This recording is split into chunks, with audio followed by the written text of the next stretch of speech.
ಬಾಜ ಭಜಂತ್ರಿ ಇಲ್ಲ, ಮೆರವಣಿಗೆಯೂ ಇಲ್ಲ. ತುಂಡು ಬಟ್ಟೆಯ ತೊಟ್ಟರು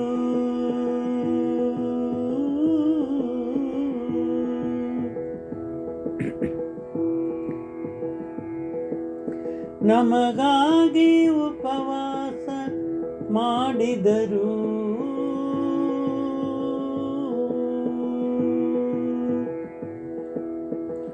ಇವರೇ ಮಹಾತ್ಮ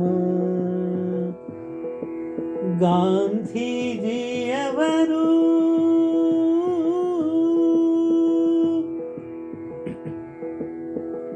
ಹೆಚ್ಚು ವೇತನ ಕೇಳಲಿಲ್ಲ,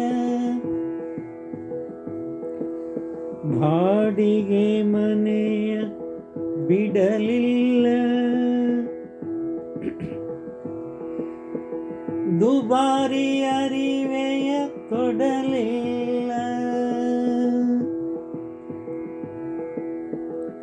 ಇವರೇ ಪ್ರೀತಿಯ ಪ್ರಧಾನಿ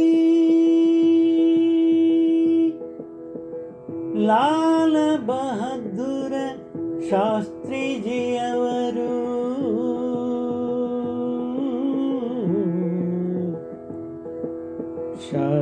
ಶಾಸ್ತ್ರೀಜಿಯವರು ನಿಜಾತ್ಮ ಶಿವನು ಕೇಳುವುದೇನಿಲ್ಲ,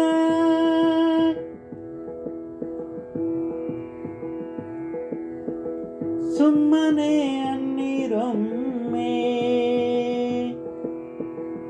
ಎಲ್ಲರೂ ನನ್ನವರು, ಎಲ್ಲರೂ ನನ್ನವರು, ನನ್ನವರು, ನನ್ನವರು.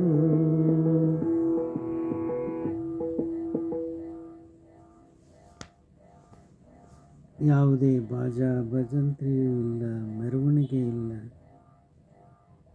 ಬಟ್ಟಂಗಿಗಳಿಲ್ಲ, ಏನೂ ಇಲ್ಲ. ಮೈ ಮೇಲೆ ಬಹಳ ದೊಡ್ಡ ಬಟ್ಟೆ ಇಲ್ಲ, ತುಂಡು ಬಟ್ಟೆ ಬಿಟ್ಟರೆ ಮತ್ತೇನೂ ಇಲ್ಲ. ನಮಗಾಗಿ ಉಪವಾಸ ಎಷ್ಟೋ ದಿವಸದವರೆಗೆ ಮಾಡಿದರು. ದೇಶಕ್ಕೆ ಸ್ವಾತಂತ್ರ್ಯ ಕೊಟ್ಟರು. ಯಾವುದೇ ಹುದ್ದೆಯನ್ನು ಬಯಸಲಿಲ್ಲ.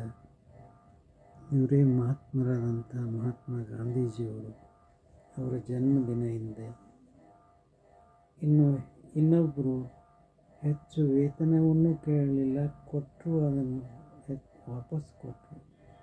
ಬಾಡಿಗೆ ಮನೆಯನ್ನು ಬಿಡಲಿಲ್ಲ, ದುಬಾರಿ ಅರಿವೆ ಅಂತೂ ಹಾಕಲೇ ಇಲ್ಲ.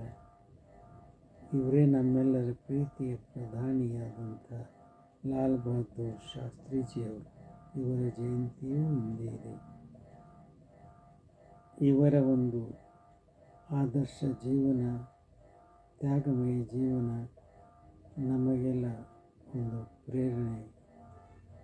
ನಿಜಾತ್ಮ ಶಿವನು ಏನೂ ಕೇಳುವುದಿಲ್ಲ, ಸುಮ್ಮನೆ ಹಾಗೆ ಒಮ್ಮೆ ಅಂದುಕೊಳ್ಳಿ ಎಲ್ಲರೂ ನನ್ನವರು ಅಂತ ಅಂದ್ಕೊಂಡು ಬಿಟ್ಟರೆ ನಮ್ಮ ಜನ್ಮ ಸಾರ್ಥಕ ಆದಂತೆ ಅಂತ ಹೇಳ್ತಾ ಒಂದು ಸ್ವರಚಿತ ವಚನ ಹಾಡಿದವರು ರವೀಂದ್ರ ಜಕಾತಿ.